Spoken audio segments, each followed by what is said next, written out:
അതാദിയോ ഭിക്ഷാശിരം തുരാഗതാ ഹോയിമാം കുർലവേഗം സ്ഥിതിം യം യോഗിനോ യോഗസമാധിനാരഹോ ധ്യായന്തിലിംഗാസുഖമോക്ഷയാ തസ്യൈ ഈശ്വരൈത്രഷവപദാഗതോ മുഖം പ്രപശ്യന്തർവത്സർജഃ ഏതോ തൗ പാർശ്വവസ്യ ശാപാര്യദാസദ്യദിം പുണ്യകടവീയ സ്ഥാനം പ്രപത്സ്യേദേഹ ജന്മഭിः ദേവാ ഉജുഹോ നമോ നമസ്തേ ക്ലേച്യതന്തവേ സിതോ ഗൃഹീതമൃസത്വമൂർത്തയേ ദിഷ്ട്യാഹതോയം ജഗദാമരുന്ദതത്വോത്പാദഭക്ത്യാ അയനേശ നർമ്മദാ മൈത്രേവാച ഏവം നിർണ്യാക്ഷസക്തവിക്രാസസാദീത്തമഹര്യാദിസൂകര ജഗാമലോകം സുഖമചണ്ഡിതോത്സവം മഹമേരിത പുഷ്കരഷ്ടരാധിവേ മയാ യഥാമുക്തവാദിതേകരേകദാവതാരസഹമിത്രജ്യേഷ്ഠിതം യഥാ ഹിരണ്യാകൃതാരവിക്രമ മഹാനവേ കലിലവന്നിരാകൃത सूतौवाच इति पुरुषारवाक्येरमाशुक्लवर्गदानन्दमरमले महाभागवतोद्भिज अन्येषां पुण्यश्लोकानाम इन्द्रां सुधा उपशुक्तभवान् मोद श्रीवत्साङ्गस्य किं पुनः योगचन्द्रदुशक्रस्तं ध्यायन्यचरणाम्बुजं प्रोषन्तीनाङ्गरेण नाङ्गोच्चोर्मोचिकृतं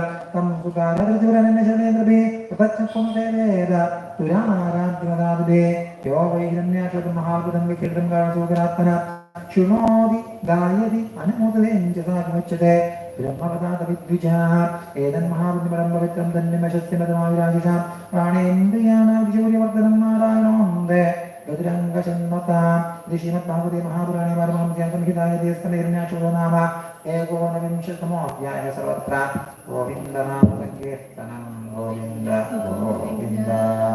नमो भगवते वासुदेवाय श्रीकृष्णाय नमः।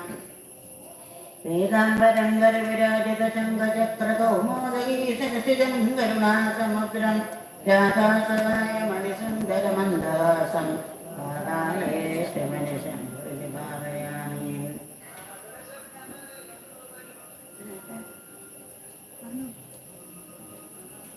അപ്പോഴെന്ന് പറഞ്ഞാൽ പിന്നെ ആകുതി പ്രസൂതി പിന്നെ ദേവകൂതി ഇവരിൽ നിന്ന് ധാരാളം മക്കളുണ്ടായി.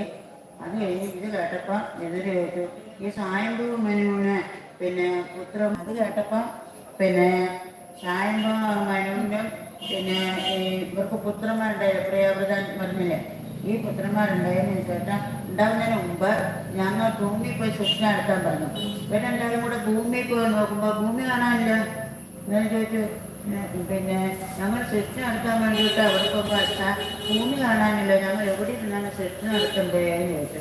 അപ്പോൾ ഇതെന്താ ഞാനിപ്പോൾ വെള്ളമെല്ലാം കുടിച്ച് കാറ്റിനൊക്കെ കുടിച്ച് ഭൂമി ഉണ്ടാക്കിയതല്ലേ, ഇനിയിപ്പോൾ എന്താ ഇങ്ങനെ സംഭവിച്ച കാരണം എന്ന് പറഞ്ഞ് ഇങ്ങനെ ധ്യാനിച്ചപ്പോൾ നമ്മൾ ബ്രഹ്മാവ് മൂക്ക് വല്ലാത്ത ചൊറിഞ്ഞു. മൂക്ക് വരുമ്പോൾ എന്താ ഒറ്റ തുമ്പ് തുമ്മിയല്ലേ, നമ്മളൊക്കെ തുമ്മാറില്ലേ. തുമ്മുമ്പോൾ ഒരു കുഞ്ഞു പന്നിക്കുട്ടി നമ്മുടെ പുറത്തേക്ക് കളി മൂക്കിൻ്റെ ഉള്ളില്ല. അത് നിമിഷം കൊണ്ടുതന്നെ വരാത്ത തോകോ നിരകാത്ത അങ്ങോട്ട് വരാതെ തുമ്മുമ്പോൾ വരേണ്ട ഇത്രയും ഉണ്ടായിരുന്നു ഒരു കുഞ്ഞിക്കുള്ളത്. അത് പുറത്തേക്ക് വരുമ്പോഴത്തേക്ക് എന്താ ആനയുടെ അത്ര ബ്രഹ്മാവത്തിൽ എൻ്റെ മൂക്കിൽ നിന്നാണ് വലുതായിരുന്നു എന്തായെന്ന് വിചാരിച്ചു. ആനയുടെ അത്രയും വലുതാകുമ്പോഴത്തേക്ക് ഒരു നിമിഷം കൊണ്ട് അത് 10 ആനയുടെ വലുതായി. അത് കഴിഞ്ഞ് ഓരോരോ സ്വരൂപം എടുത്തിട്ട് ഒരൊറ്റ അലർച്ച അങ്ങോട്ട് കേൾക്കുമ്പോഴത്തേക്ക് ബ്രഹ്മലോകത്തിലുള്ള 14 ലോകത്തിലുള്ള ഋഷിമാരും എല്ലാവരും കൊണ്ട് വരയ്ക്കാൻ തുടങ്ങി എന്താ പറ്റിയെന്ന് പറഞ്ഞു. അപ്പം അതിഭയങ്കരമായ പിന്നെ ശബ്ദം കേട്ടിട്ട് എല്ലാ ദേവന്മാരും സൂചിക്കാൻ തുടങ്ങി. ആ പന്നുകുട്ടിയാണെങ്കിൽ നേരെ മുകളിലേക്ക് പോയിട്ട് ഒരൊറ്റ കാരണജലത്തിലേക്ക് ഒരു മുക്കിയുടെ ഈ പന്നുകളൊക്കെ എന്താ മൂക്കുകൊണ്ടാണ് ഇങ്ങനെ മണത്താണ്.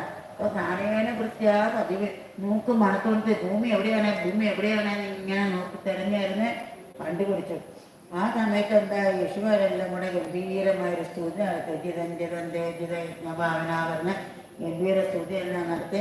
സ്തുതിയെല്ലാം കഴിഞ്ഞപ്പോൾ സന്തോഷമായി ഭൂമിയെ കൊണ്ടുവന്നു. അത് കഴിഞ്ഞ് കൊണ്ടുവന്നു എല്ലാവരും ഉറപ്പിച്ച് എല്ലാവരും സുഖമായിരുന്നു. ഇതെന്ത് കഥയാ. ഇപ്പം പരീക്ഷയ്ക്ക് എതിര് പറഞ്ഞു മൈത്രവിളിച്ച് ഇങ്ങനെയാണ് വരാനോട് പറയുന്നത്.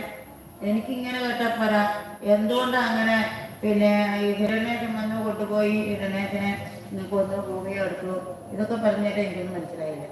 നമുക്ക് മനസ്സിലായില്ല അല്ലേ? ഇങ്ങനെ പറഞ്ഞപ്പോൾ ഒന്ന് വിസ്തരിച്ച് പറയാമെന്ന് പറഞ്ഞു. ശരി ഞാനെന്നാൽ വിസ്തരിക്കാം. പണ്ട്